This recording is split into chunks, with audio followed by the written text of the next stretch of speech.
오늘은 스승님의 법문을 읽어 올리겠습니다. 명상을 하면 모든 기류가 몸에 있는 기 같은 그 기류들이 지 안으로 이렇게 올라간다고 하는 그 올리는 방법에 대한 법문이셨습니다. 믿음과 신념을 갖고 명상 수행을 해야 한다는 것입니다. 생각날 때마다 오브를 외우고 생각날 때마다 지혜 안에다가 집중하라는 것이죠. 의식을 집중하라는 것이죠. 근데 이 집중한다는 것이 사실 좀 애매한 게 있더라고요.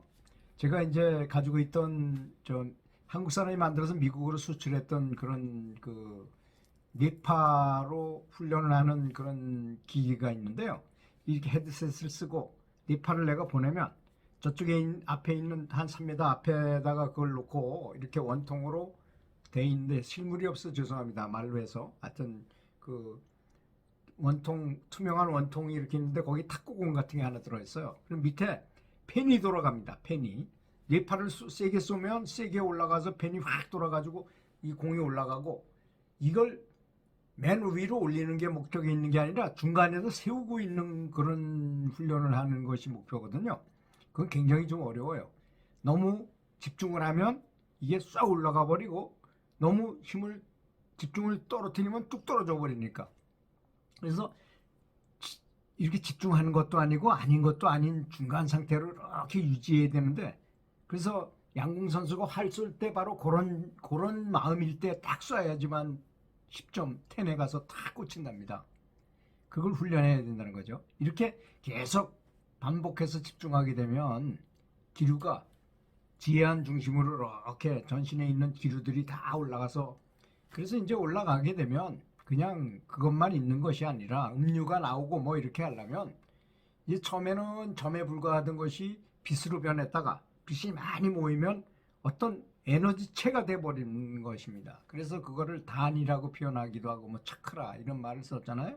그래서 이제 보통 사람은 흑점에 불과하고 좀 수련하면 이제 빛이 이렇게 모이고 또 더 커지면 빛이 커지면서 색깔도 변하면서 여기에 꽃 문양 같은 그 연꽃 문양 같은 게 생기잖아요. 그 많이 보셨을 거예요. 아즈나 차크라의 그 모습을 그 사진이나 그림이나 이런 데서 그런 문양이 생기게 된다는 것입니다. 그래서 소리는 굉장히 중요하다고 말씀하셨어요. 강한 그 에너지로 인해서 사람이 진보된다는 것입니다. 평소에는 소리가 들리기는 하지만 아주 약하다는 것입니다. 지혜 안에 완전히 집중해야만 그 소리가 수행자를 매우 높은 세계로 끌어올릴 수가 있다는 것입니다. 이 지혜안이라는 것은 더 높은 세계와 연결되는 중심부이기 때문에 그렇다는 것입니다. 그러므로 더 높은 세계와 접촉하려면 지혜 안에 이르러야 합니다. 근데 이렇게 명상 수행하는 사람들이 지혜 안에다 집중을 안 하고 그냥 뭐 어떻게 나름대로 자기 방식대로 그냥 이렇게 명상하는 분들도 꽤 많은 것 같더라고요. 그건 스승님의 교리에 어긋난다는 사실을 알아야 됩니다. 높은 세계와 접촉하려면 지혜 안에 의식이 이르러야 된다고 하셨기 때문입니다.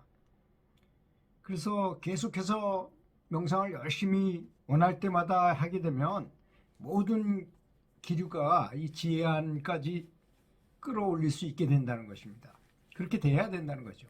그렇게 하려면 습관이 돼야 된다는 거죠.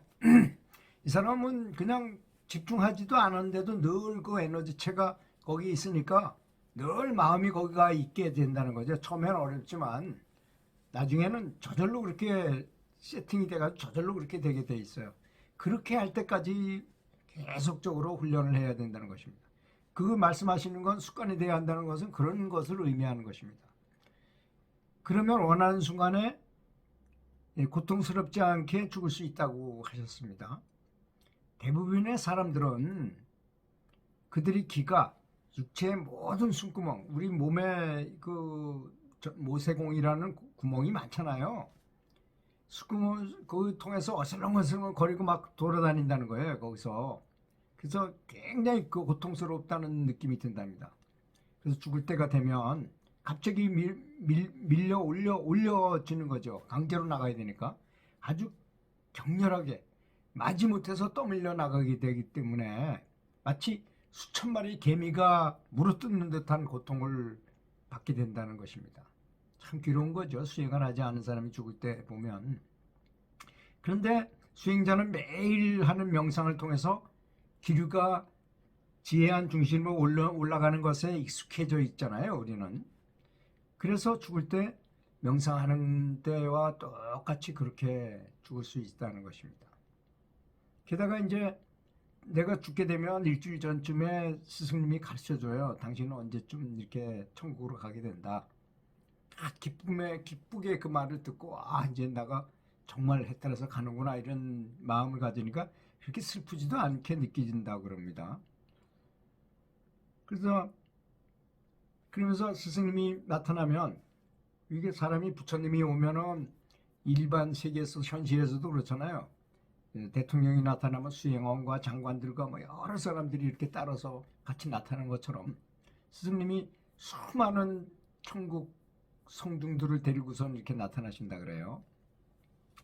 그래서 죽음을 미처 알기도 전에, 아프기도 전에, 내가 죽는다는 사실을 알기도 전에 벌써 영원히 그 스승님과 같이 천국으로 떠난다는 거죠. 죽는 순간 스승은 천상의 모든 영광과 아름다운 풍경, 그리고 멋진 음악을 대동하고 이렇게 나타나신다는 것입니다. 그래 어떤 고통도 느끼지 않으며 추하고 어두운 이 세상에 집착하지도 않게 된다는 것입니다. 그러니까 이 명상 수행이 얼마나 중요한 것이고 이 지혜 안에다가 의식을 집중하는 것이 얼마나 중요한지를 대변하는 말씀이라고 생각합니다. 스승님 감사합니다.